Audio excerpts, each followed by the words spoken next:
A continuación, para dar inicio a la exposición, quisiera presentarles al expositor que impartirá la sesión de hoy. Su nombre es Simón Saavedra, es licenciado en Ciencias Jurídicas de la Universidad Andrés Bello, abogado, máster en Derecho de Familia e Infancia de la Universidad de Barcelona, magíster en Derecho Procesal de la Universidad Central, diplomado de Derecho de Familia y de la Niñez de la Universidad de Chile y diplomado en Mediación Familiar de la Universidad de Valparaíso. Es docente universitario y en la actualidad se desempeña como juez suplente del Juzgado de Familia de Villa Alemana. Le agradecemos su participación el día de hoy y les dejo con Simón para dar inicio a la clase. Hola, buenas tardes a todos y todas. Bueno, antes que todo agradecer a DIPA por la invitación a impartir este curso y esta parte preliminar que consiste en este seminario. Veo bastantes rostros conocidos, así que también agradecer la presencia, los que están con cámara y los que están sin, también se agradece por supuesto. Bueno, vamos a dar inicio entonces a este seminario web sobre tramitación de medidas de protección, algunos aspectos teóricos y otros prácticos. Bajo ese respecto, no sé si se comparte la pantalla, creo que todavía no. ¿Me puedes ayudar ahí, Javiera? Creo que ahora sí. Está cargando. Ahí sí. Mira. Bueno, este seminario web se titula Aspectos teóricos y prácticos de medidas de protección. Las medidas de protección, a modo introductorio, es una de las temáticas que ha ido en más aumento, me atrevería a decir, en los últimos años ante juzgados de familia y otro tipo de organismos, como vamos a ver, ¿ya? Porque al día de hoy no es una materia de exclusivo conocimiento de los juzgados de familia, antiguamente sí lo era. Como primera aproximación, creo que siempre es positivo que podamos entrar a definir o intentar definir las materias que nos convocan. En este caso, las medidas de protección, un concepto más bien tradicional, sobre todo antes de la implementación de la ley 21.430, la cual, entre otras cuestiones, crea las oficinas locales de la niñez. La medida de protección era entendida como un procedimiento judicial circunscrito a juzgados de familia u otros con competencia en dichos asuntos, cuya finalidad es precisamente interrumpir la vulneración de derechos de la cual es objeto un niño, niña o adolescente. Ya les decía esto precisamente porque hay un antes y un después de la entrada en vigencia de la ley 21.430, la cual, entre otras materias, que es la ley de garantías y protección a la infancia, crea las oficinas locales de la niñez, las cuales vienen a suceder a un organismo previo que eran las OPD, la Oficina de Protección de Derechos. Al día de hoy se podría hablar más bien de que un concepto ampliado de medida de protección son procedimientos ante organismos determinados por ley, porque claramente tiene que haber una ley que faculte a un organismo para intervenir en estos casos, pero la finalidad sigue siendo la misma, esto es interrumpir la vulneración de derechos de la cual es objeto los niños, niñas o adolescentes respectivamente. Creo que acá salta de manifiesto desde ya una primera cuestión, que entiendo que no todos son del rubro jurídico en este seminario web, y creo que es de suma relevancia, que es que para que sea una persona objeto o sujeto de una medida de protección, objeto desde la perspectiva que está siendo vulnerado, sujeto desde la perspectiva que va a ser beneficiado, tiene que tratarse de un niño, niña o adolescente. Lo hago presente porque muchas veces solicitan, por ejemplo, a tribunales de familia, medida de protección en beneficio de personas adultas mayores, pero eso no corresponde legalmente. Los tribunales de familia no podemos determinar medidas de protección en beneficio de personas adultas mayores. Lo que sí eventualmente podemos hacer es reconducir esos procedimientos a eventualmente violencia intrafamiliar, normalmente en casos que se trata de abandono de personas adultas mayores. ¿Ya? Porque muchas veces también puede que se trate de algún tipo de violencia intrafamiliar por encontrarse una persona adulta mayor en situación de abandono, lo cual conlleva una violencia intrafamiliar de tipo omisiva, o sea, por inacción de su grupo familiar, quienes en principio son los obligados a mantener a esta persona adulta mayor en condiciones óptimas. Una cuestión que también es de relevancia y que quisiera destacar es que no debemos confundir el concepto de medida de protección con la acción constitucional o recurso de protección que está garantizado a nivel de constitución política de la República de nuestro país. La constitución política, muy en síntesis, establece en el artículo 20 de dicho cuerpo normativo que en casos que una persona sea privada, perturbada o amenazada en sus derechos garantizados en la misma norma, básicamente las garantías fundamentales, puede entablarse lo que malamente se llama un recurso de protección, que consiste en una acción constitucional de protección por la cual se solicita a la Ilustrísima Corte de Apelaciones respectiva el restablecimiento del imperio del derecho. ¿Ya?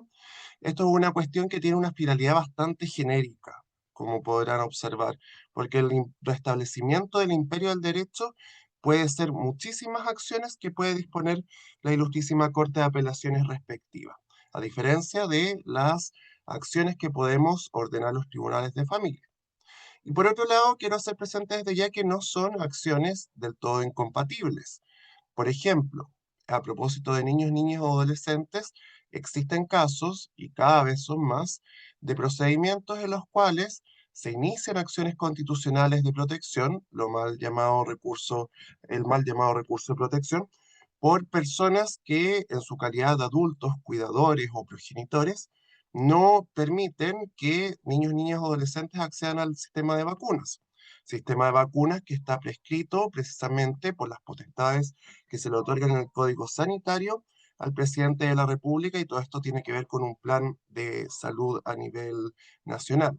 Entonces, bajo ese respecto, muchas veces los centros de salud, en particular los CESPA, impetran acciones constitucionales de protección, y precisamente las Ilustrísimas Cortes de Apelaciones de forma reiterada han ordenado a progenitores o adultos custodios que tienen que hacerse esta vacunación que es de carácter obligatorio.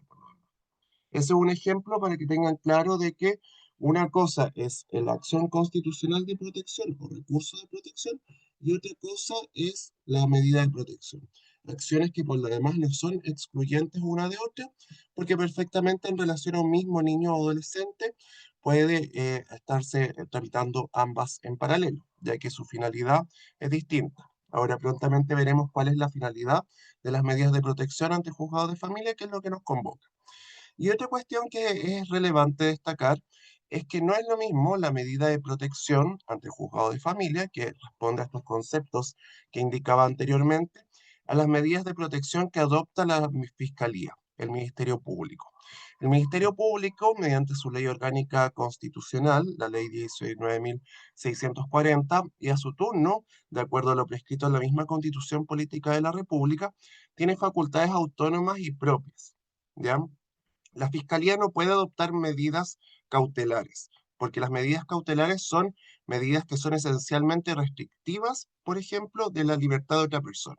Muchas veces las personas se confunden y dicen, me decretaron una medida cautelar de prohibición de acercamiento a la Fiscalía. La Fiscalía no puede hacer eso. Pero lo que sí puede hacer la Fiscalía es adoptar medidas de protección en beneficio de ciertas personas, no necesariamente niños ni adolescentes, sino que en relación a cualquier ciudadano o ciudadana que haya sido víctima de un delito, por ejemplo. ¿Ya?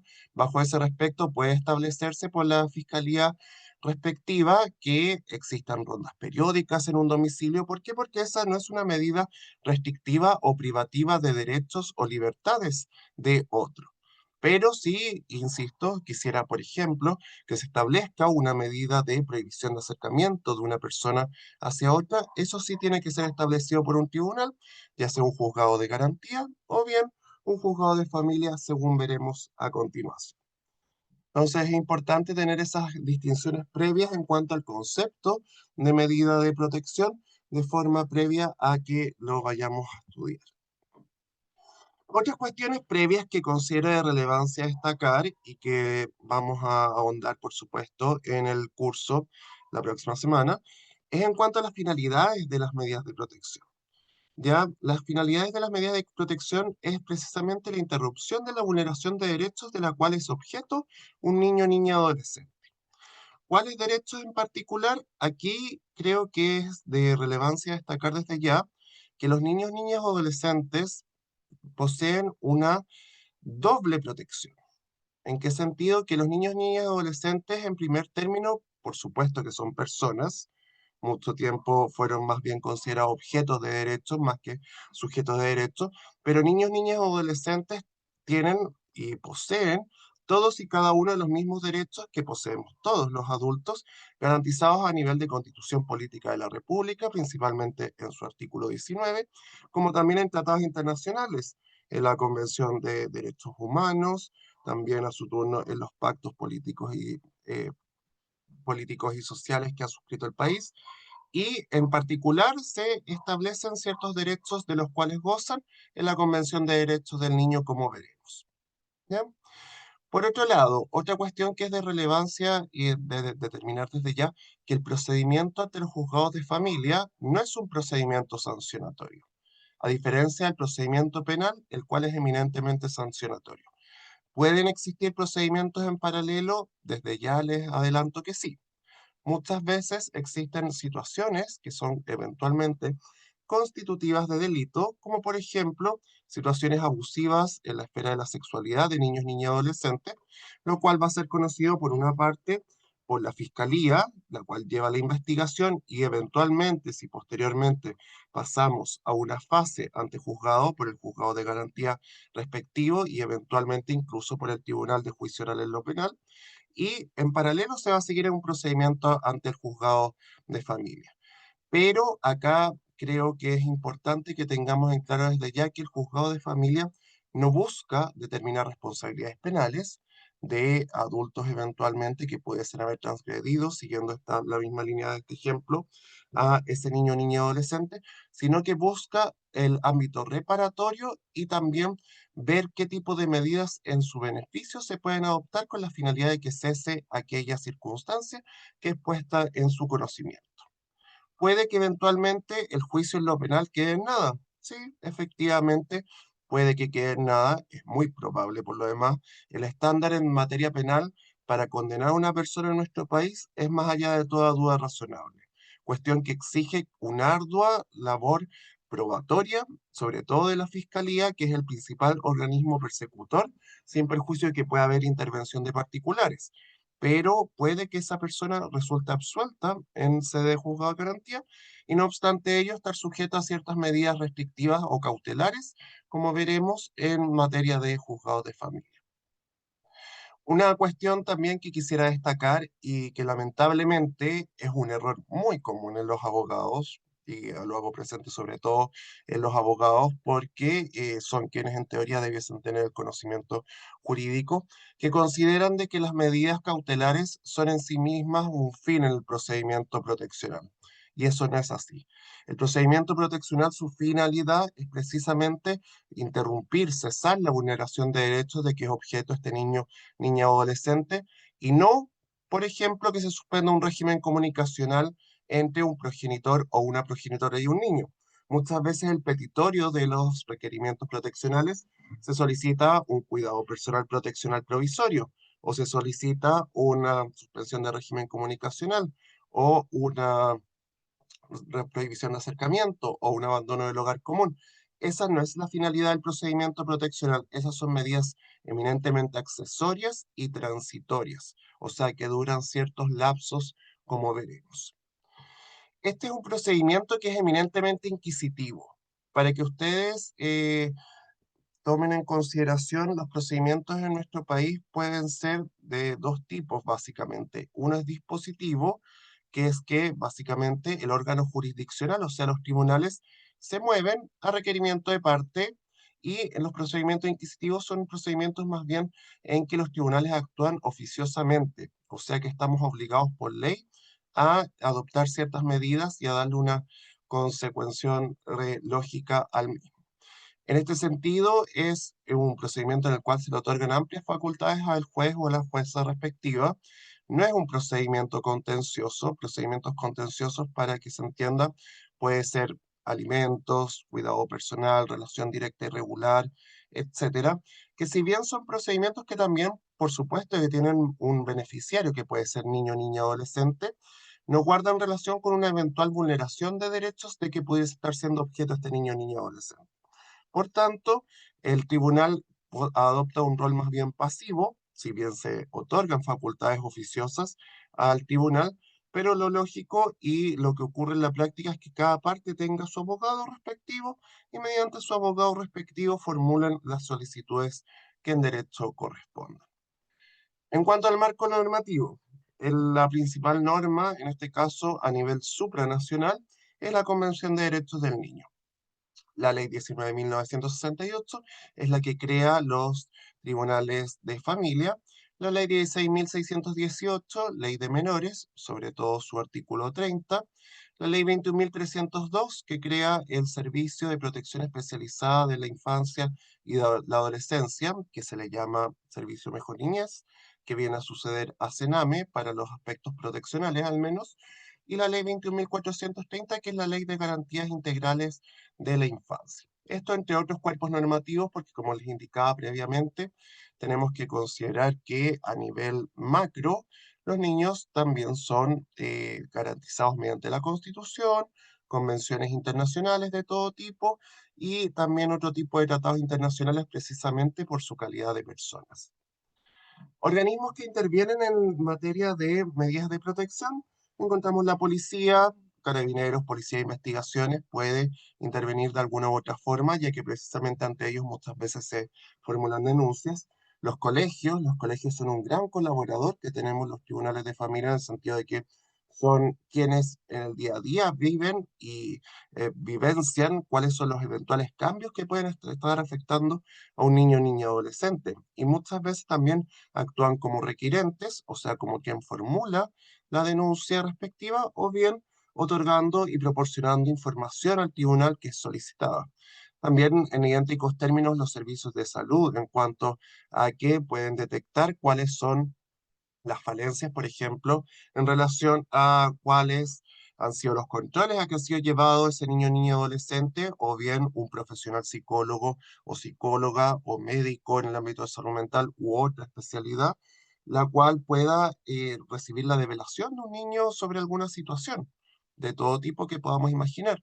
Y eventualmente se va a requerir la intervención del tribunal o de la respectiva oficina local de la niñez. También otros organismos, la fiscalía muchas veces remite antecedentes al juzgado de familia, porque la fiscalía tiene por objeto realizar la investigación penal, o sea, recopilar pruebas. Pero eso no implica necesariamente que se repare a ese niño o niña adolescente a propósito de el eventual delito del cual habría sido víctima. Si la Fiscalía tiene posibilidad de gestionar en algunos casos fondos internos y lo hacen, sobre todo cuando existen niños, niñas, adolescentes que han sido objeto de ciertas prácticas, en particular transgresiones en la esfera de su sexualidad, pero eso muchas veces resulta insuficiente y se requiere la derivación a programas, lo cual precisamente lo realiza el juzgado de familia.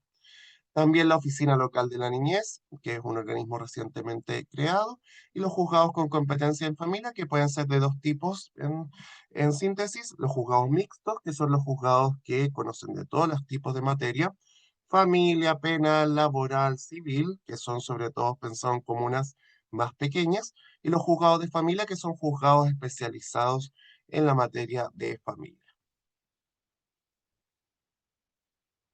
Ha existido un cambio importante en materia de lenguaje que creo que es de relevancia destacar.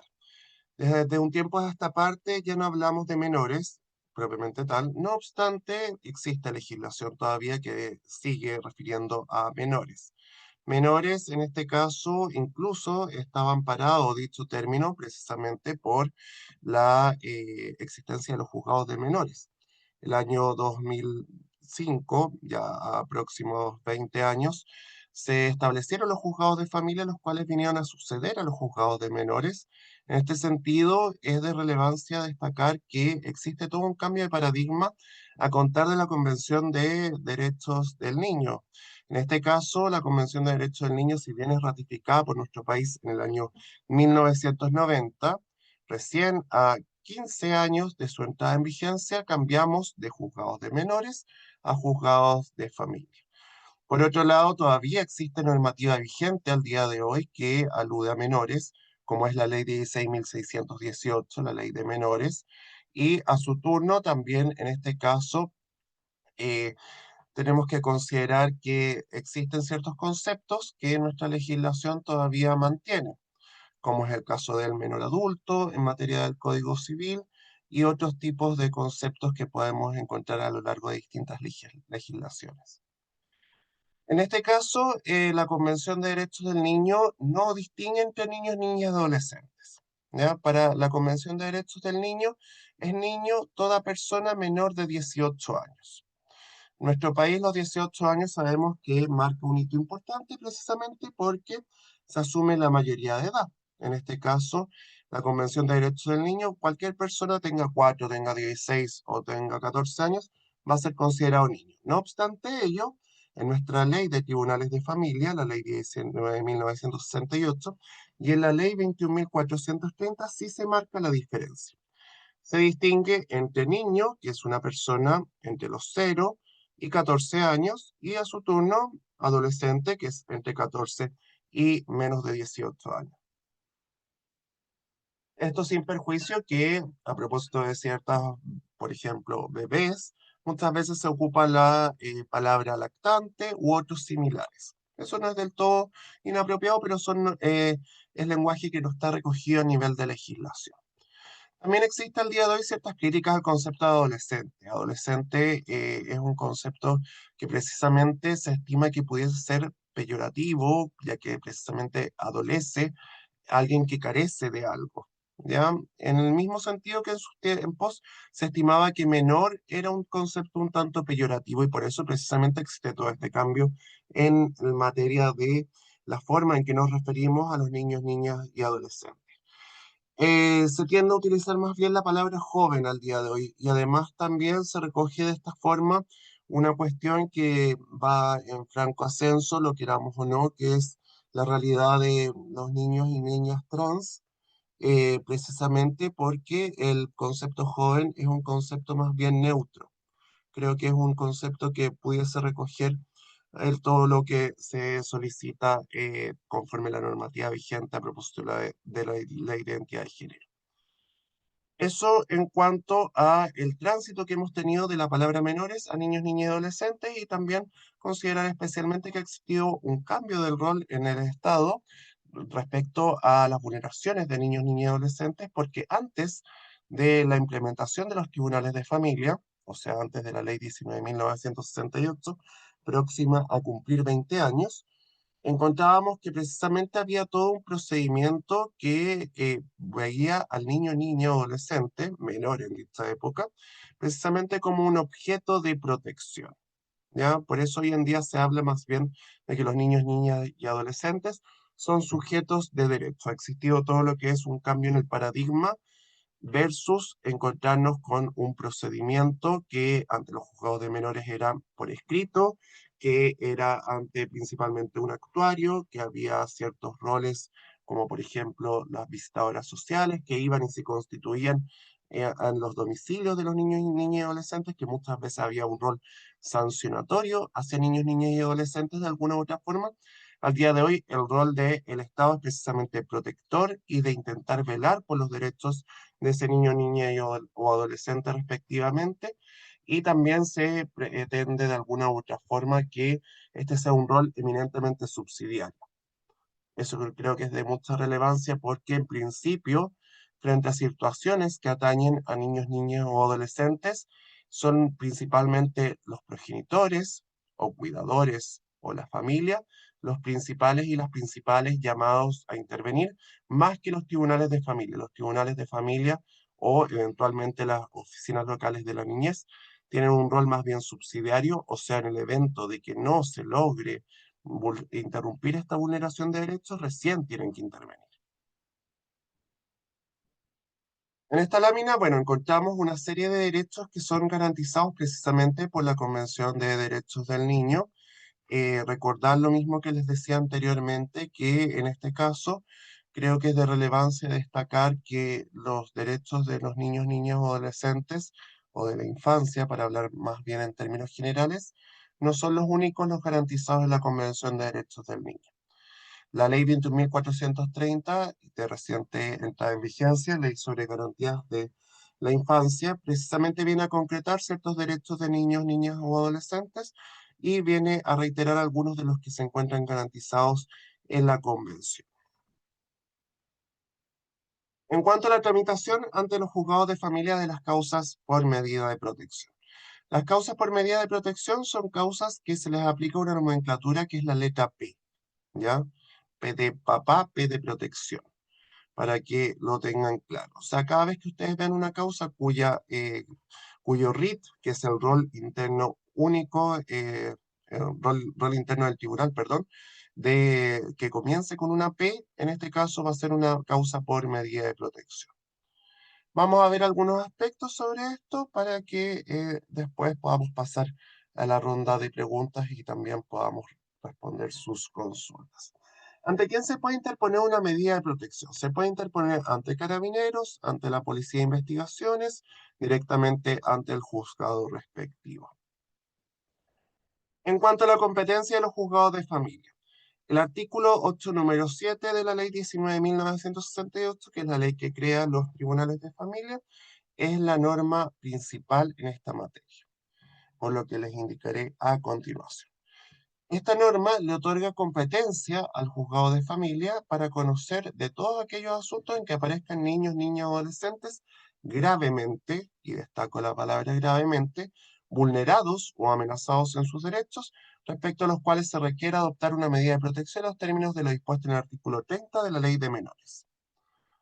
Esto es de suma relevancia porque en su oportunidad se estimaba, y así al menos uno podía verlo en la práctica, que cualquier tipo de vulneración debía ser conocida por juzgados de familia. Y eso no es así.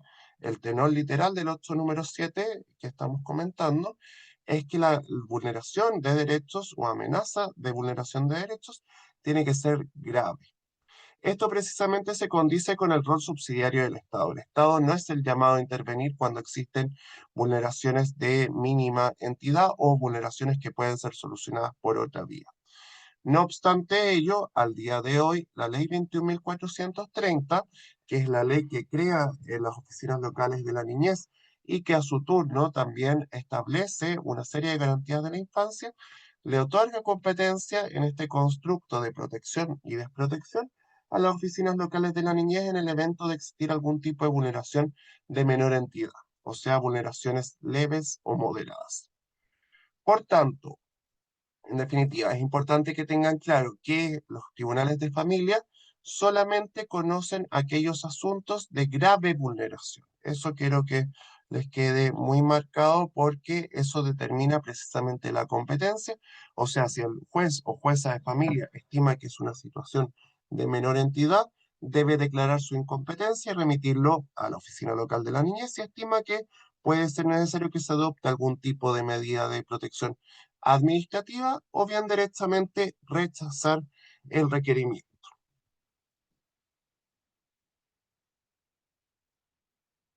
En cuanto a la finalidad del procedimiento proteccional, como les indicaba anteriormente, una norma que es de mucha relevancia es el artículo 30 de la Ley de Menores, Ley 16.618, porque esta norma precisamente es la que nos indica a los tribunales de familia qué medidas de protección son las que podemos adoptar.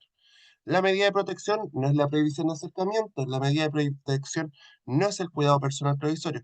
La medida de protección son dos grandes opciones. Una, la derivación a un programa, que la ley indica programas o acciones de apoyo, preparación u orientación a las personas menores de edad o a sus padres o a quienes tengan su cuidado. Y la otra es directamente la derivación a un sistema residencial. O sea, el juez al dictar una sentencia definitiva, o bien aprobar un eventual acuerdo, solución colaborativa, como veremos, solamente podría disponer, en teoría, la derivación a algún programa, programa ambulatorio que se le llama, o sea, programa que no implica que el niño cambie su residencia, o bien directamente la derivación a un sistema residencial, lo que es llamado al día de hoy cuidado alternativo del Estado. O sea, el niño pasa a estar al cuidado de una residencia. Formalmente se le otorga el cuidado personal a el director o directora de dicho sistema residencial y en este caso esa es la última opción que tenemos los tribunales de familia, precisamente porque uno de sus derechos garantizados a nivel de Convención de Derechos del Niño es que tienen derecho los niños, niñas y adolescentes a vivir junto a su entorno familiar. ¿Ya? O sea, en principio tenemos que trabajar con las familias si es que presentan ciertas falencias y, peor de los casos, si no existe red extensa y si no existe con quién pueda seguir viviendo ese niño o niña adolescente, recién ahí entrar a derivar a un sistema de cuidado alternativo del Estado. La forma de inicio del procedimiento de familia. El procedimiento, perdón, de medida de protección ante juzgado de familia puede iniciar de oficio, o sea que el propio tribunal estime que se debe iniciar una causa proteccional, causa P. ¿En qué casos pasa esto? Un caso típico, cuando existe una causa por violencia intrafamiliar, un progenitor denuncia al otro progenitor y esta situación es presenciada por los niños. En ese caso, el tribunal muchas veces dice, ok, revisemos cuál es la situación, más allá de ver esta situación, si eventualmente es constitutiva de violencia intrafamiliar en los términos del artículo quinto de la ley 20.066, pero también tenemos que revisar, además de la situación a nivel de adultos, si es que en este caso requerimos adoptar algún tipo de medida en beneficio de ese niño. O sea, abrimos una causa F, que es la causa por violencia intrafamiliar, F de familia, y a su turno en paralelo abrimos una causa P, que es la causa proteccional en beneficio de ese niño o de esa niña. También podría abrirse la causa proteccional por requerimiento del propio niño. El niño puede ir al tribunal perfectamente, puede ir a carabineros perfectamente. No hay inconveniente en eso. Algunos de sus progenitores, o bien que lo tengan su cuidado, de los profesores o directores de establecimiento educacional, profesionales de la salud, el CENAME, todavía existe mucha normativa que sigue hablando del CENAME, pese a que al día de hoy, les adelanto, el CENAME si bien sigue existiendo de forma más bien residual. El CENAME existe el día de hoy, pero básicamente para materia de los programas relativos a materia penal de los niños, niñas o adolescentes. ¿Esto por qué? Porque en nuestro país los jóvenes desde los 14 años son eventualmente responsables penalmente. ¿Ya? Si una persona comete un delito de menos de 14 años, es inimputable. Si es que lo comete desde los 14 años, eventualmente puede ser imputable y ahí corresponde a algún tipo de derivación, pero por el juzgado de garantía respectivo, conforme la ley de responsabilidad penal adolescente, a algún programa perteneciente a CENAME. Los tribunales de familia ya no trabajamos con CENAME, sino que trabajamos con el Servicio de Protección Especializado de la Infancia y Adolescencia. En este sentido, todos los programas que vamos a ver son programas pertenecientes al Servicio Mejor Niñez. El requerimiento no necesita cumplir algún tipo de formalidad, no se requiere abogado, tampoco las partes van a requerir abogado obligatoriamente, a diferencia de otros procesos. Existen ciertas cuestiones que creo de relevancia destacar, sobre todo considerando que gran parte de los asistentes a este seminario son del ámbito psicosocial. Una cuestión que genera muchas dudas es precisamente el deber de denuncia. El deber de denuncia está contemplado en el artículo 175 del Código Procesal Penal y a su turno, recientemente, en el artículo 63 de la Ley 21.430. El deber de denuncia en el del artículo 175 del Código Procesal Penal guarda más bien relación con que ciertos funcionarios, sobre todo funcionarios públicos, directores de colegio y otros que señala la misma norma, ustedes pueden buscarla en su oportunidad, tenemos la obligación legal de informar si es que dentro del marco de nuestras funciones conocemos de la comisión de algún eventual delito. ¿Ya? Eso a su turno se ha plasmado ahora más bien en el ámbito proteccional, o sea, de la justicia ante tribunales de familia, en el artículo 63 de la Ley 21.430 sobre garantías de la infancia. ¿En qué sentido? Que además al día de hoy se establece una obligación de denunciar si es que tomamos conocimiento, funcionarios públicos, agentes públicos que presten servicio al Estado en cualquier modalidad, cualquier persona natural o jurídica que desempeñe algún tipo de función pública como colaboradores acreditados ante el Servicio Mejor Niñez, hay que ponerlo en conocimiento del tribunal respectivo si es que se sabe de algún tipo de afectación o amenaza en los derechos de niños, niñas o adolescentes. ¿Ya? Creo que es de relevancia esto porque anteriormente a la ley 21.430 no estaba tan explicitado y era una cuestión que generaba muchas confusiones en sentido de si se debía efectivamente denunciar o no respectivamente. Una cuestión que es de importancia es que, siguiendo la línea de lo que hablábamos anteriormente, que al día de hoy se distingue mucho en relación a las graves vulneraciones de derechos y las vulneraciones leves o moderadas, a mi parecer al menos, considero que él o la funcionaria pública o quien tome conocimiento de estos hechos cumple, ya sea poniéndolo en conocimiento del juzgado de familia o de la oficina local de la niñez, porque no necesariamente tiene que ser ante el juzgado de familia, ya que acá existe una mixtura de competencia en cuanto a que puede ser la vulneración de derechos de conocimiento de uno o de otro, y ahí respectivamente el que lo estime se declarará incompetente si así procede, y lo remitirá al otro respectivo. ¿Ya? Todo funcionario o agente público, en especial los pertenecientes a la oficina local y los colaboradores acreditados del servicio especializado, tienen la obligación de denunciar dentro de un plazo de 24 horas. Creo que esto también es de relevancia en cuanto a si se está cometiendo o sea, tome conocimiento de la comisión de un delito contra un niño o niña adolescente. El plazo es bastante perentorio y de 24 horas. Y en caso de no cumplirse con aquello, es eventualmente sancionable conforme al artículo 177 del Código Procesal Penal. O sea, se vuelve a la misma regla a propósito del 175 en relación a que si se omite la denuncia, esto eventualmente acarrea delito de omisión de denuncia. Dentro del marco de los procedimientos de protección, una de las cuestiones que más frecuentemente se solicitan y que por lo demás se tiende incluso a confundir con la finalidad de la medida de protección, como les indicaba anteriormente, son las medidas cautelares. Los juzgados de familia, no obstante no conocer sobre si una persona, por ejemplo, cometió abuso o no en contra de un niño o niña adolescente, sí tenemos potestad cautelar y podemos y debemos decretar ciertas medidas cautelares precisamente en resguardo de su integridad. Las medidas cautelares pueden ser solicitadas en cualquier etapa del procedimiento, incluso antes de iniciarse de oficio o a solicitud de alguno de los intervinientes, siempre que sea necesario para proteger los derechos del niño, niña o adolescente. Plazo máximo 90 días. En este caso, el plazo de 90 días es un plazo que es renovable. Acá existe una diferencia con el plazo de la materia de violencia intrafamiliar, la cual explícitamente el legislador prescribe que son 180 días renovables por un máximo de 2 oportunidades. En el caso de materia proteccional, no se indica explícitamente cuántas son las veces que puede ser renovada. ¿Ya?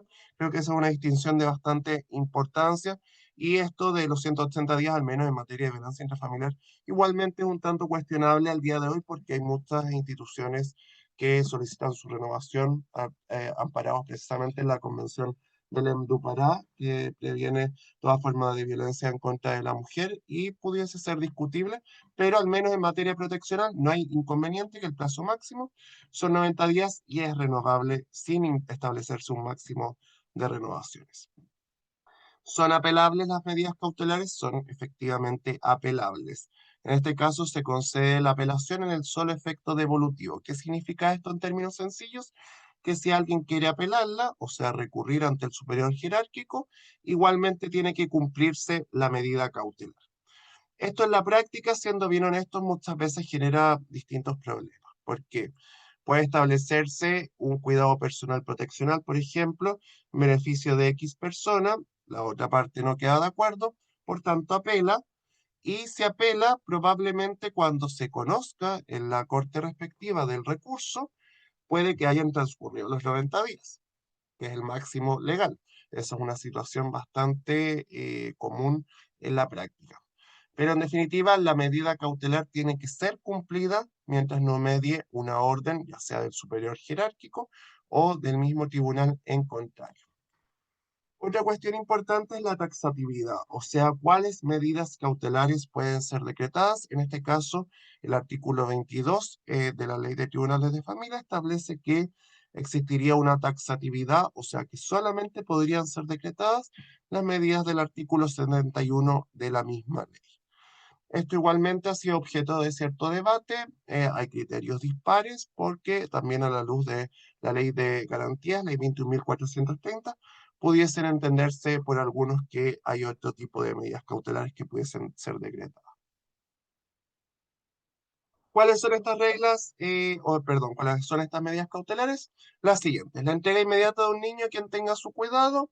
Aquí existen ciertos casos que pueden ser un tanto dudosos, pero frente a la duda, a mi parecer no estaríamos ante esta medida cautelar. ¿Por qué?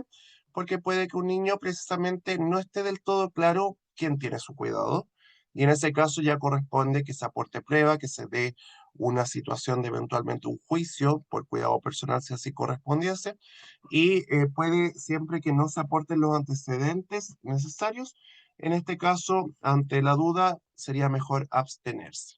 ¿Esto por qué? Porque precisamente la medida cautelar de entrega inmediata se establece para casos más bien indubitados, o sea, en caso que un progenitor o progenitora o un adulto custodio tenga aquel cuidado personal radicado por una sentencia judicial o bien por algún equivalente, una mediación, una transacción u otra, o bien también pueda aportar antecedentes concretos de que aquel tiene el cuidado definitivo de ese niño. Por ejemplo, matrícula escolar, antecedentes de salud u otro. En esos casos pudiese eventualmente ser más o menos procedente la medida.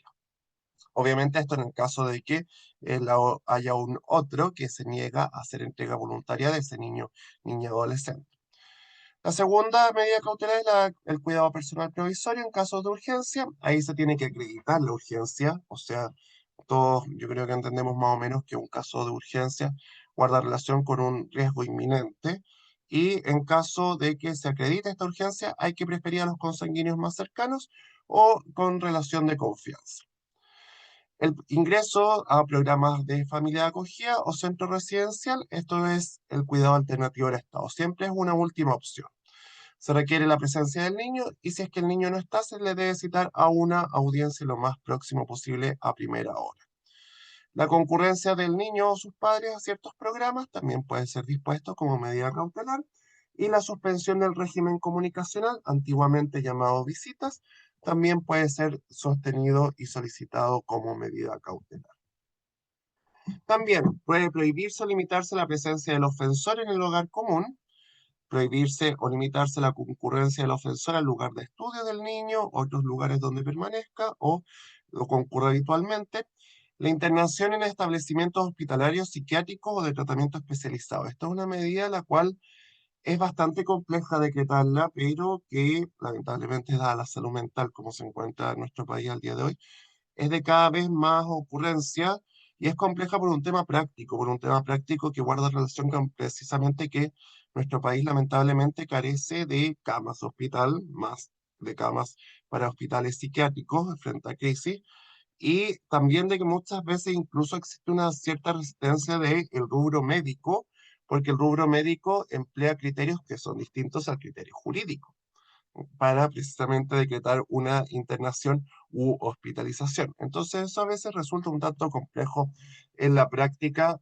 pero en principio un médico, si un juez se lo ordena, no debiese tener argumento para oponerse y precisamente pudiese incurrir en delito de desacato.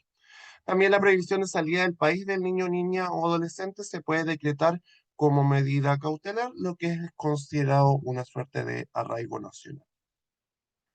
En ningún caso se puede establecer que el niño como medida cautelar vaya a un centro penitenciario. Esta resolución debe fundarse en antecedentes calificados y suficientes. El juez puede requerir el auxilio de la fuerza pública, o sea, de carabineros. Por ejemplo, si se estima necesario que se adopte algún tipo de internación del niño para que el niño concurra al hospital, se podría hacer con carabineros. Obviamente, lo ideal es que no, que sea mediante otro tipo de adultos, para no vulnerarlo, pero pudiese hacerse de esa forma, o bien si es que se establece algún tipo de previsión de acercamiento para que el niño precisamente sea resguardado, establece algún tipo de ronda periódica u otra. Si la medida cautelar tiene lugar antes del inicio del procedimiento, se debe fijar una fecha de audiencia preparatoria para dentro de los 5 días siguientes a la adopción de la misma.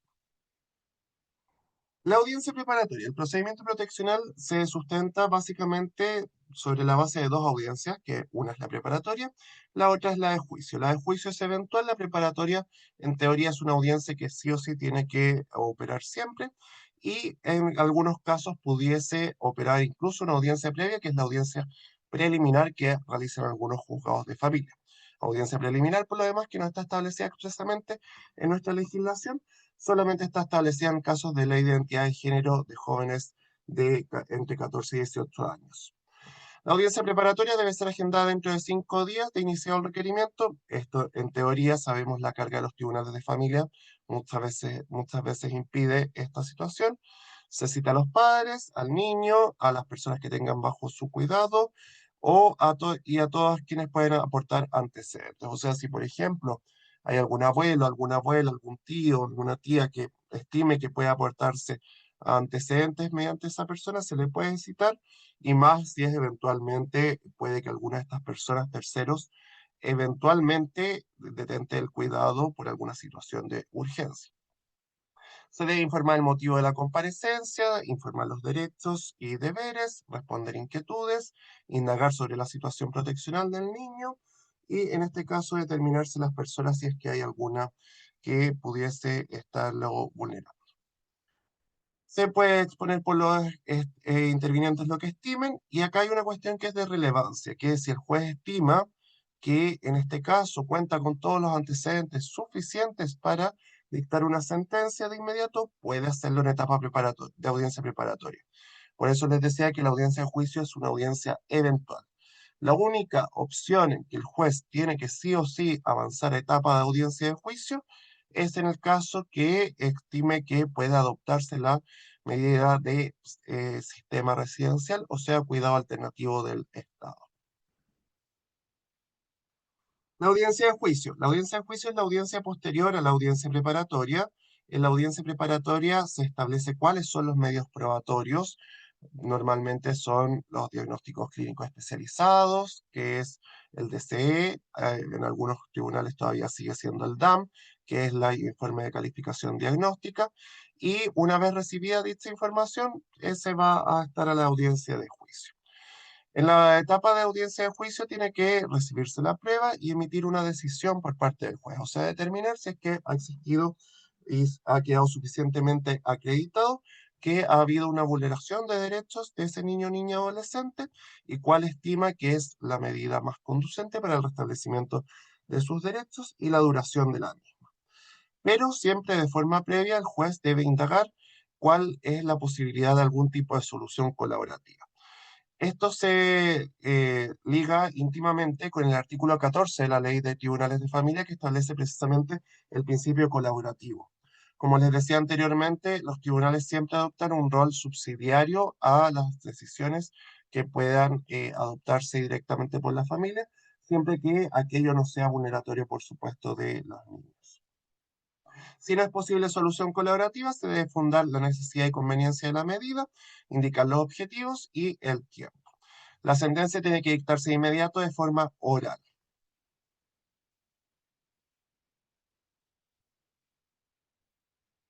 Ya. Acá. La ley 21.302 que crea el servicio especializado estableció ciertos requisitos mínimos para la derivación a programas.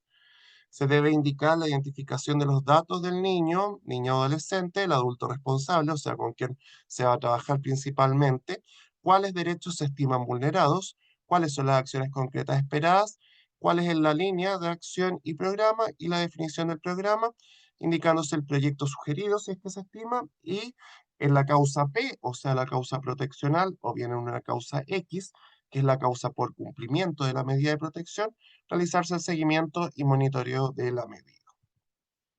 Cuando los tribunales derivan a algún tipo de programa, deben hacer un llenado, que es una suerte de checklist en relación a lo que se puede apreciar en la pantalla. Causales de derivación, existen múltiples, puede ser más de una, y lamentablemente muchas veces es más de una en cuanto a causales y derechos vulnerados, etcétera, porque es poco probable que la vulneración para que reúna la gravedad que nos exige el artículo 8, número 7 de la ley que crea los tribunales de familia, sea una vulneración aislada, Si es una vulneración aislada, es muy probable que no sea de competencia de tribunales de familia y pueda hacerlo de oficina local de la niñez, o bien directamente no ameritar adopción de medida alguna. Dentro de las causales de derivación encontramos vulneración en la esfera de sexualidad, conductas de prácticas abusivas, prácticas PAS, explotación sexual infantil, grooming, bullying, etc. Derechos, el listado de derechos de la Convención y lógicamente también ahí hay que especificar.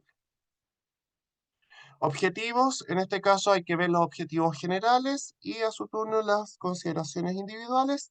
Se debe señalar cuál es el tipo de complejidad, alta, leve o mediana, el plazo de la intervención, porque la intervención tiene que ser un término más o menos acotado, normalmente son entre 9 a 12 meses, la periodicidad de remisión de informes, de acuerdo al artículo 76, normalmente es trimestral, o sea, cada 3 meses puede ser un plazo mayor.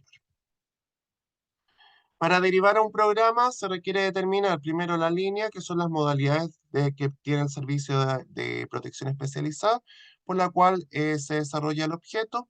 Encontramos el diagnóstico clínico especializado, que es el DCE, y también el seguimiento de casos y pericias, las intervenciones ambulatorias en reparación. Esto es un tema que, bueno, es bastante amplio, pero en síntesis, las intervenciones ambulatorias en reparación al día de hoy se está hablando más bien de un constructo de protección y desprotección, por lo tanto los programas han cambiado, no en todas las comunas han cambiado, los programas típicos que atendían eran los PPF, programa de prevención focalizada, PRM, programa de reparación al maltrato, y los FAE, que son las familias de acogida, etcétera.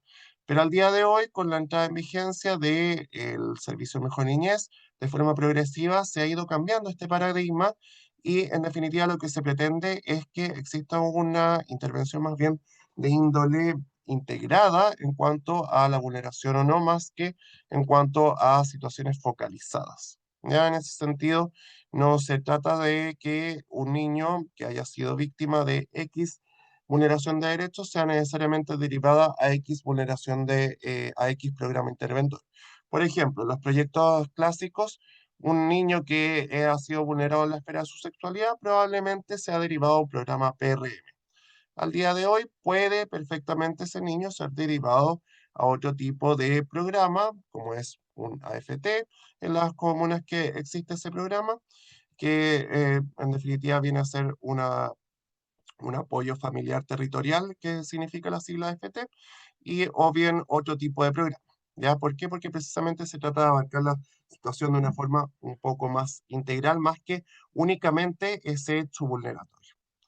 También existen líneas de fortalecimiento y vinculación, líneas de cuidado alternativo y líneas de adopción. Todo eso lo ve el servicio en su oportunidad. El programa es el modelo de intervención por el cual el servicio desarrolla las líneas de acción. Existen, en este caso, reparatorias, de revinculación, de fortalecimiento, de preparación para la vida independiente, etc. El proyecto es el encargado en concreto de la ejecución del programa a través de sus colaboradores acreditados o del servicio directamente. Por ejemplo, línea interventiva ambulatoria en fortalecimiento puede ser establecida al momento de ser derivado. En este caso puede ser un proyecto PPF o una FT, acompañamiento familiar territorial, y el nombre del proyecto es el proyecto en concreto, o sea, por ejemplo, Niños Primero. La designación de los cupos a los programas lo hace la Dirección del Servicio Mejor Niñez. Hay que distinguir en horario de funcionamiento del Servicio de Mejor Niñez, o sea, horario hábil, debe ser designado el cupo el mismo día, lo cual no implica necesariamente que ingrese de inmediato al programa, sino que se va a indicar, este es el proyecto en concreto que va a hacer la intervención y en este caso va a ser en X tiempo aproximado porque el número de lista de espera corresponde a X. ¿Ya? En caso de cuidado alternativo, debiese ser realizado dentro de 1 hora en el caso de horario de funcionamiento del servicio. Fuera de horario de funcionamiento del servicio de mejor niñez, existe turno telefónico. Los jueces tenemos que realizar turno telefónico, o sea que se nos puede llamar por parte de la policía respectiva o de ciertos organismos en caso de vulneraciones que ameriten cierta urgencia. Y en este caso, pudiésemos nosotros derivar por vía telefónica a sistema residencial, cuidado alternativo del Estado, llamando al turno telefónico del servicio Mejor Niñez. El director o directora del Servicio Mejor Niñez regional debe considerar la oferta programática de toda la región. O sea, no necesariamente la comuna donde vive ese niño, niña o adolescente es el programa donde va a ser intervenido o intervenida.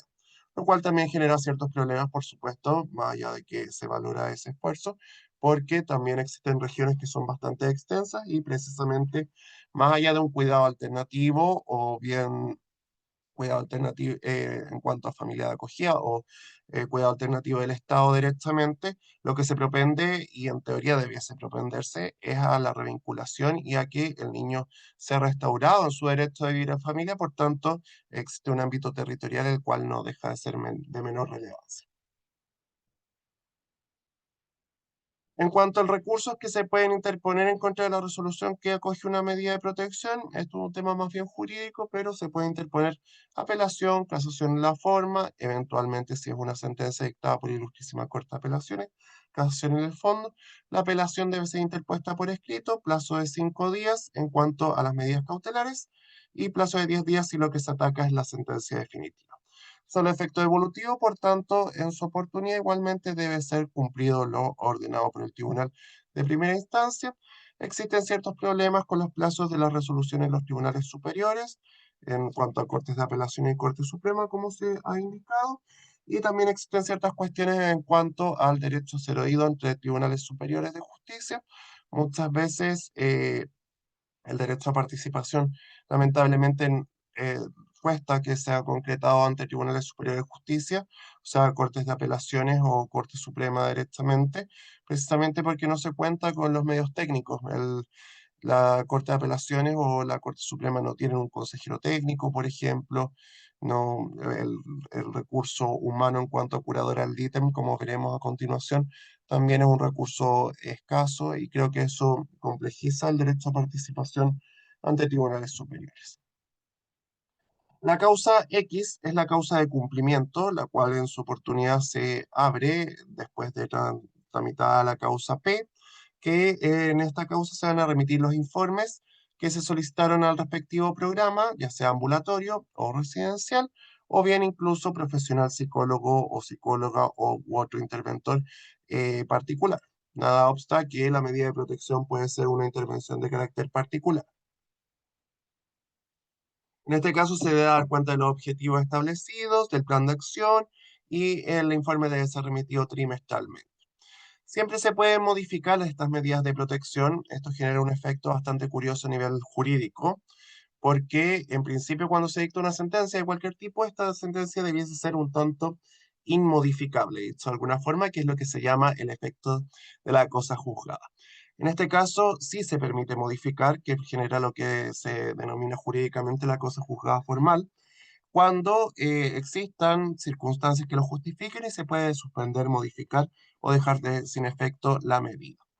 Esto puede ser de oficio o a solicitud del niño, de los padres o de cualquier otra persona que tenga bajo su cuidado al niño, o bien del centro respectivo o del programa. Se puede solicitar un informe previo a modificarse esta medida, se puede citar audiencias, si hay audiencias de control o de revisión, y en esas audiencias se revisan y reciben los antecedentes. Lo que sí hay que tener en consideración es que la medida judicialmente sí o sí va a cesar a los 18 años del niño, niña o adolescente. Acá hubo una importante reforma, más o menos reciente, y que creo que es un muy buen avance por lo demás, que si bien la medida judicialmente cesa sí o sí a los 18 años, porque el tribunal carece de competencia para pronunciarse sobre medidas en relación a una persona mayor de edad, si eventualmente pudiese mantenerse ese joven en sistema residencial, o sea, en una residencia, hasta los 24 años si se encuentra estudiando. Ya, eso obviamente cumpliendo la normativa vigente y acreditándose que se encuentra estudiando. Y finalmente, y muy brevemente, el rol del curador ad litem. El curador ad litem es una figura la cual no es tan reciente, pero sí al día de hoy se le ha dado la importancia que siempre debió tener, al menos a mi juicio, en cuanto a la defensa de los intereses del niño, niña y adolescente en el proceso judicial. Si bien en principio, de acuerdo a la Convención de Derechos del Niño y a las observaciones, esto no solamente debiese ser en el ámbito judicial, sí en la práctica, al día de hoy me aventuraría a decir de que es principalmente o absolutamente en el ámbito judicial, no así en el ámbito administrativo, porque en teoría nuestro país también debiese tener curador ad litem, o sea, un abogado en representación de los intereses del niño, niña, adolescente. En el ámbito administrativo, por ejemplo, en las mediaciones familiares pudiese haber, por ejemplo, también pudiese haber en los procedimientos que se siguen ante las oficinas locales de la niñez en la actualidad. Y bajo ese respecto, esto fue una situación que fue en escalada en su minuto, porque si bien el rol del curador ad litem no es un rol tan moderno, como les decía, ha existido hace bastantes años, sí empezaron a existir invalidaciones de sentencias a nivel de Ilustrísima Corte de Apelaciones y también de Corte Suprema. En cuanto a que no se escuchaba a los niños, niñas, adolescentes, tampoco se designaba un abogado en representación de sus intereses y eso invalidaba, o sea, anulaba las sentencias. Al día de hoy existe una normativa que es más clara, que es el artículo 50 de la Ley 21.430, que es la Ley de Garantía de la Infancia, el cual precisamente establece y prescribe como un derecho de los niños, niñas y adolescentes, en este caso, el acceso a la justicia.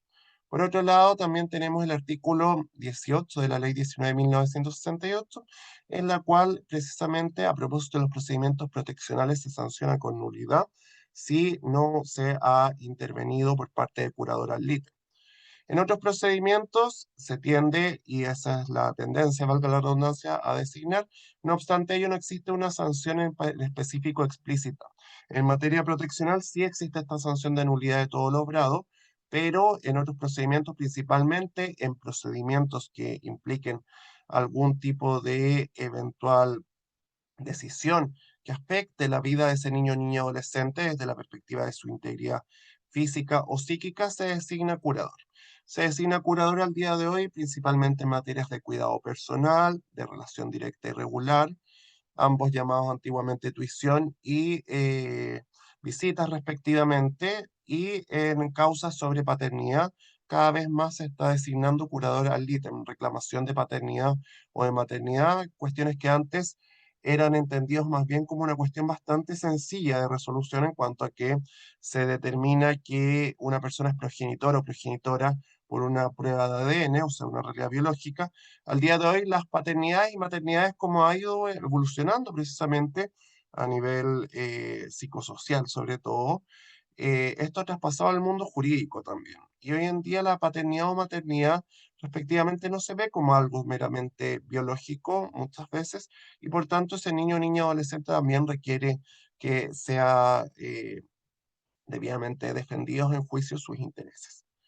Existe toda una problemática por cuanto, si bien ha existido avances en materia de curadora ad litem, no queda del todo claro, a raíz de nuestra normativa vigente, si el curador ad litem debe ser un abogado que interviene en relación a su interés manifiesto o a su interés superior.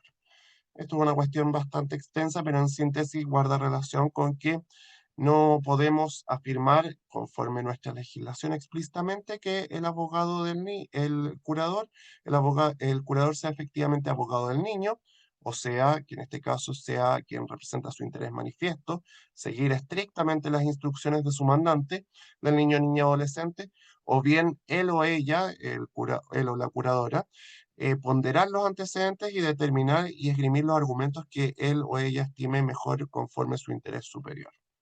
Ya por eso también se cuestiona si efectivamente es una figura que es designada en calidad de abogado del niño o no. Y básicamente existen dos programas que son los que actualmente lo desarrollan a nivel nacional, que por lo demás están en paro al día de hoy, por la Corporación de Asistencia Judicial, que es la Niñez y Adolescencia se defienden, la cual defiende los intereses de niños, niñas y adolescentes que en este caso se encuentren en programas ambulatorios o bajo el cuidado de sus progenitores, o más bien dicho, por exclusión, que no se encuentren bajo un cuidado alternativo del Estado, o sea, en sistema residencial, y el programa Mi Abogado, que ve principalmente la defensa de intereses de niños, niñas y adolescentes que se encuentren bajo el cuidado alternativo del Estado, o bien que en este caso sean víctimas de lo que se denomina una polivictimización, o sea, que sean niños, niñas o adolescentes que han sido vulnerados reiterativamente en distintos aspectos. Eso a grosso modo en cuanto a diferencias en términos generales de ambos programas. Obviamente son temas que dan para mucho más. Van a estar siendo abordados en su oportunidad en el curso que impartiremos la próxima semana en ADIP. Muchas gracias a todos y todas por su atención y quedo atento a cualquier consulta. Muchas gracias, Simón, por la presentación. Tenemos hartas manitos levantadas. En honor al tiempo, no sé cuánto alcancemos a tomar, pero podemos partir por Gabriela Vega, que fue la primera a levantar la manita. Te voy a pedir que reactives tu audio.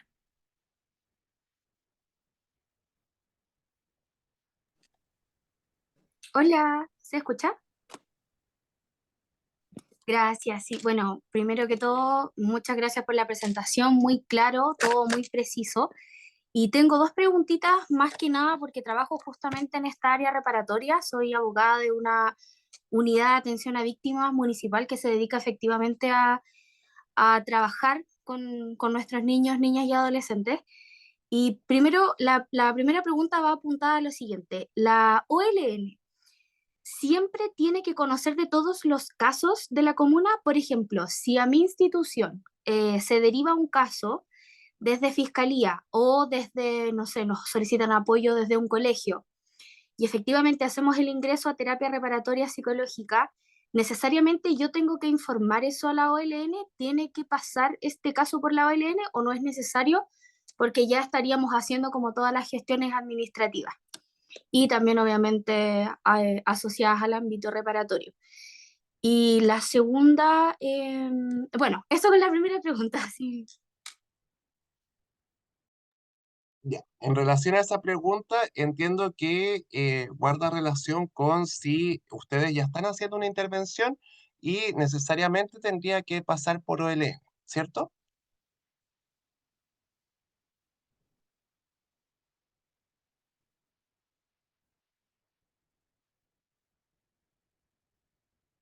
Aló.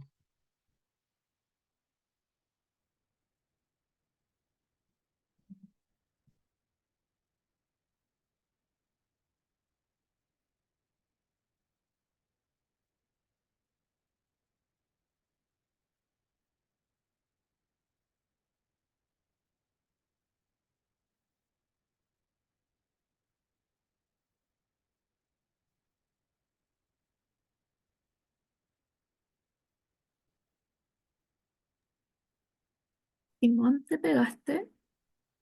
Eh, no sé si me escucho. Sí, sí, te escucho. Ah, ya, yo no me veo, pero que son muchos conectados. Sí, somos muchos. Ya, pero ¿se me escucha bien o no? Porque no veo nada, pero no sé si se me escucha Mira, por lo noto tu cámara muy pegada, pero te escucho claro. A ver, ¿por qué será que ahí se me está despegando? Pero sí, le escuchamos bien. Sí, parece.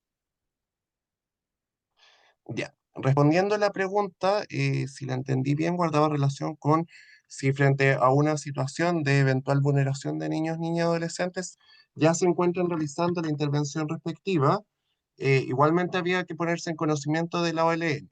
Esa era la pregunta, ¿o no, Gabriela?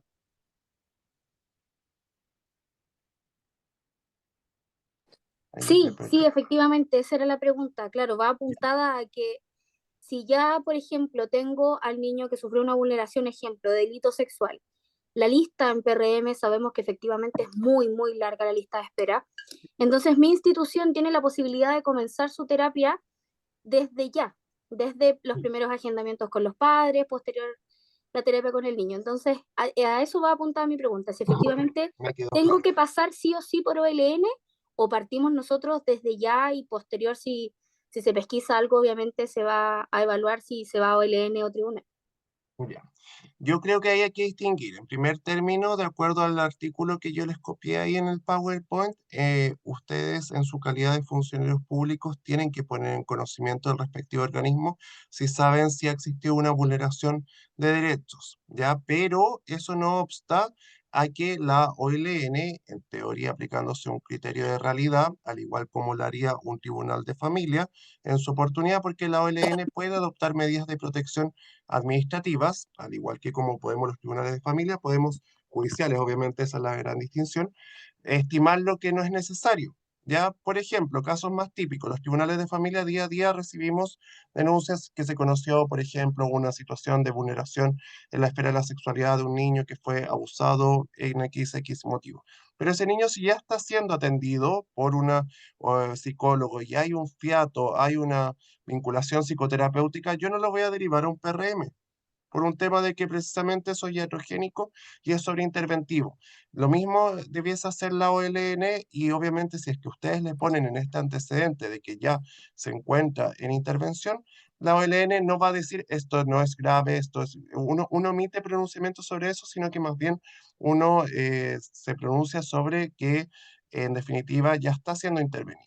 Pero para salvaguardar tu responsabilidad o la responsabilidad de cualquier funcionario público, yo creo que es importante que se ponga en conocimiento de los respectivos organismos porque la ley no distingue, ¿ya? En Claro, cuanto a claro. si ya se encuentra con intervención o no. Pero ese debiese ser la respuesta de la OLN, al igual que como sería la respuesta de un tribunal en principio, tiendo a creer. Claro, sí, mi pregunta iba efectivamente en ese sentido y entendiendo que, claro, se pasaron por todos los mecanismos que corresponden. Se realizó denuncia, y hubo una derivación desde Fiscalía. Por ejemplo, el organismo en el que yo trabajo recibe derivaciones desde Fiscalía. Entonces, desde ahí que nosotros teníamos un poco esa duda como igual de este funcionamiento como nuevo de la OLN. Pero me queda súper claro.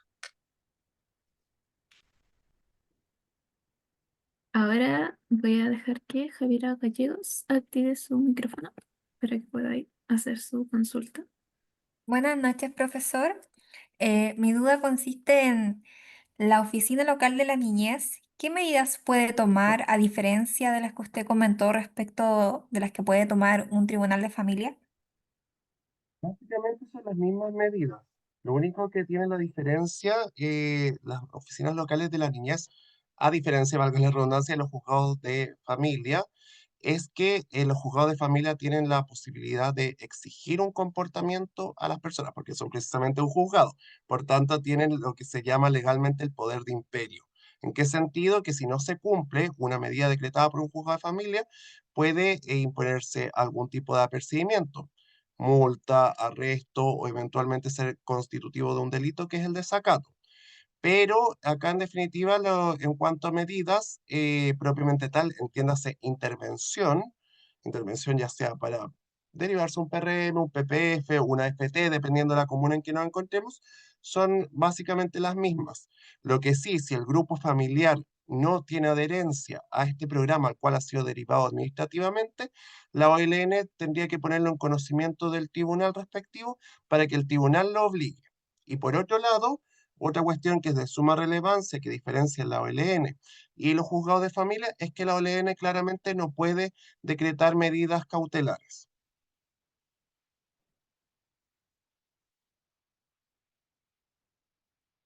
Esas serían las principales diferencias.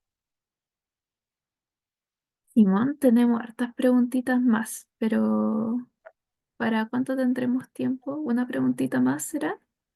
Lo que usted diga. Yo me allano. A ver, vamos a dejar que Debey Offerman pueda hacer su preguntita ahora. Aló, ¿se escucha? Sí. Ya, bueno, yo soy psicóloga, trabajo en un programa AFTPF y mi duda era que tengo un caso en particular en donde tribunales de familia nos ordenó que hiciéramos un despeje familiar. Se pidió informe de hijo, estaba a la espera que llegue, pero mi duda es, cuando ya tribunales da como esa orden del despeje familiar, sí o sí hay un cambio de cuidador. En este caso, como la progenitora todavía tiene chance como de mantener los cuidados de la niña. Bueno, no le entendí la pregunta. Ya están en fase de despeje. Estamos en fase de despeje familiar. En este caso, la progenitora ha comenzado, por ejemplo, a mostrar mejor adherencia con nuestro programa, está asistiendo, entonces ahí va mi duda de si ¿ella podría igual quedarse con la custodia de la niña o ya con el tema del despeje sí o sí se va como al cuidado de un tercero familiar significativo? No, ese es el mejor escenario en el cual uno se puede encontrar, precisamente si la progenitora se está movilizando, ha hecho gestiones en concreto y ustedes han podido visualizarlo aquello, informándolo al tribunal no tiene por qué necesariamente el despeje familiar y el visualizar la red extensa siempre es bueno, ya sea de que Ujú. el cuidado se mantenga en los progenitores o no. En este caso, el tribunal, si mandató esa situación de hacer el despeje familiar, y aún no adopta ningún tipo de medida cautelar en concreto, entiéndase cambio en los cuidados, en este caso perfectamente ella puede trabajar y eso habla muy bien por lo demás también del programa. ¿Por qué? Porque muchas veces, lamentablemente, los programas en general tienden a distanciar más bien a los niños, niñas y adolescentes de su familia, y obviamente eso yo creo que no es el propósito. Ahí, y si ustedes dicen, no, yo como programa hemos hecho esta labor y la madre está avanzando, habla muy bien del programa. Entonces yo en principio, respondiendo a su pregunta directamente, el hacer un despeje no implica necesariamente que vaya a haber un cambio en los cuidados. Y si ustedes lo destacan Mm. como avances positivos, habla bien de ustedes como programa y habla bien de la progenitora, por supuesto. Ah, ya, súper, muchas gracias, que ese era nuestro temor, que al ser el despeje familiar sí o sí había como un cambio de cuidador. Sí, muchas gracias. De aquí. Simón, ¿te parece? Terminamos con una última preguntita. Sé que hay más manitos Sí, levantadas, pero en honor al tiempo no podemos tomarlas todas. Igual hay algunas se pueden ver en el curso. Ya, la última personita que tenga puede muy pocos preguntar cupos, muy es pocos cupos. Hugo Pizarro. Hola, buenas noches. ¿Se escucha? ¿Sí? Sí. Hola, ¿qué tal? Magistrado, una pregunta. Desde su perspectiva, del ejercicio de la magistratura que está ejerciendo actualmente en Vía Alemana, entiendo, eh, ¿cuál es el rol que se está aplicando, que debería aplicarse en concreto a la curaduría? ¿Por qué lo pregunto? Porque me ha tocado que al parecer hay criterios como muy distantes en varios tribunales respecto del rol que se le está dando desde la judicatura al curador o a la curaduría al ítem. Ya en el sentido que me he topado en casos donde es prácticamente o tiene un valor que es superior incluso a lo que las partes o cualquier abogado en el proceso pueda intervenir. Y hay otras veces que también con jueces un poco más seguidos a lo procesal, le asignan un rol de parte. Tal cual como si fuese el abogado que representa al papá, el abogado que representa al tutor o al requiriente. Entonces, la verdad es que eso me causa un poco de duda respecto de cuál es su participación. Es decir, tiene que aportar prueba, tiene plazo para hacer contestación o formalizar cuál va a ser su participación. Entonces, esa es mi duda. Gracias, muy buena pregunta, Hugo. Bueno, a ver, despejando un poco la situación, más allá de que es un tema bastante extenso y da para mucho y es muy interesante el tema por lo demás. En primer término, de que es parte, tiene todos los medios procesales, puede ofrecer pruebas, puede en su oportunidad recurrir si así no lo estima, y eso está explícitamente manifestado en el artículo 50 de la Ley 21.430. En cuanto a si es una parte más importante o no que otras, creo que igualmente es discutible de alguna u otra forma, porque, bueno, en teoría, de acuerdo a la igualdad ante la ley del 19 número 3 de la Constitución Política, todas las partes son importantes, por supuesto, pero el niño, niña, adolescente es precisamente el centro del asunto las más de las veces, en el sentido de los requerimientos proteccionales, en la relación directa regular, en el cuidado personal, etcétera.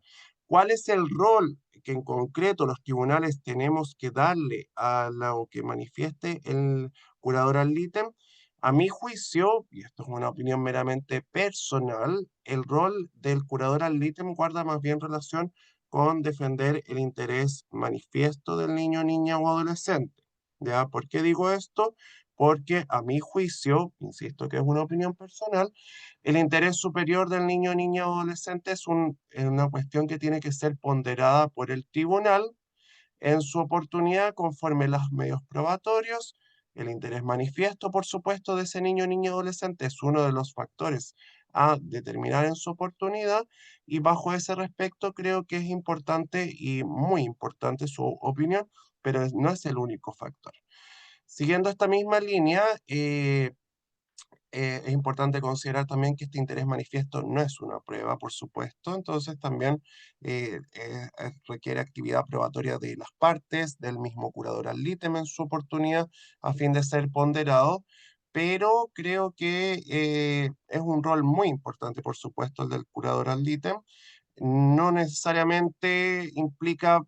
¿Pudieses contestar, por ejemplo, una demanda? Perfectamente sí, podría. No, no me atrevería y creo que ningún juez en principio pudiese decirle no al lugar por improcedente a una contestación dentro de plazo. Un curador se tendría por contestado, pero normalmente me da la impresión de que más bien la actividad procesal del curador al litem guarda relación con una pasividad a nivel de escritos de discusión, entiéndase de contestación en particular, porque precisamente los intervinientes, entiéndase los progenitores o adultos custodios, son quienes conforme al artículo 1698 del Código Civil tienen precisamente la unus probandi de sus dichos. Entonces, no es que él niegue todo o ella niegue todo, sino que más bien se mantiene pasivo o pasiva procesalmente, y que el resto pruebe todo respectivamente sin perjuicio del derecho que le asiste a ofrecer pruebas, recurrir, etc. Entonces creo que es un rol muy importante, Raya, para la suma, y creo que es un rol que se puede ejercer según lo estimen, al igual que puede cualquier abogado en principio. Sí creo que sería muy importante y relevante también a propósito de garantizarse la adecuada defensa de los demás intervinientes en un proceso de familia, que existiese una unificación a nivel de Ministerio de Justicia y de Corporación de Asistencia Judicial a propósito de los criterios a seguirse para ejercer la curaduría del ítem, si en definitiva adoptamos este rol de interés más manifiesto o interés superior, que es una cuestión sumamente discutible. Yo al menos tengo mi postura, pero es una postura personal. Perfecto, sí, muchas gracias. Ya, no hay de- Muchas gracias por las respuestas, Simón. Como último momento ya, si quieres dejar a las personas invitadas al curso, que hay hartas personas preguntaban por el nombre en el chat. Bueno, muchas gracias a todos y todas por asistir. Veo hartas caras conocidas por aquí y por allá, así que también se agradece el apoyo. Este es mi primer curso que voy a estar partiendo en ADIPA mediante esta plataforma. Y bueno, dejarlos a todos y todas invitados. Obviamente entiendo que muchas veces más allá de lo teórico, de las normas que podemos entrar a analizar en este mismo seminario y de este barrido bastante express que hicimos, existen hartas dudas, sobre todo en relación a casos en concreto, que obviamente no se trata de abordarlos quizás con tanto detalle, pero sí de hipótesis en general que podemos en su oportunidad comentar y también poder transmitirles mi experiencia, y la cual no necesariamente es la única visión que se le puede dar a un caso concreto, por supuesto, pero creo que en este curso vamos a poder analizar estas cuestiones relativas a las medidas de protección que han ido evolucionando bastante en el tiempo, y ha existido un desarrollo de lo mismo tanto desde el ámbito jurídico como desde el ámbito psicosocial. Así que dejarlos a todos y todas invitadas a inscribirse al curso, y eso sería todo. Súper. Con eso damos por finalizada la parte expositiva. Muchas gracias a todos por quedarse y por participar tan activamente.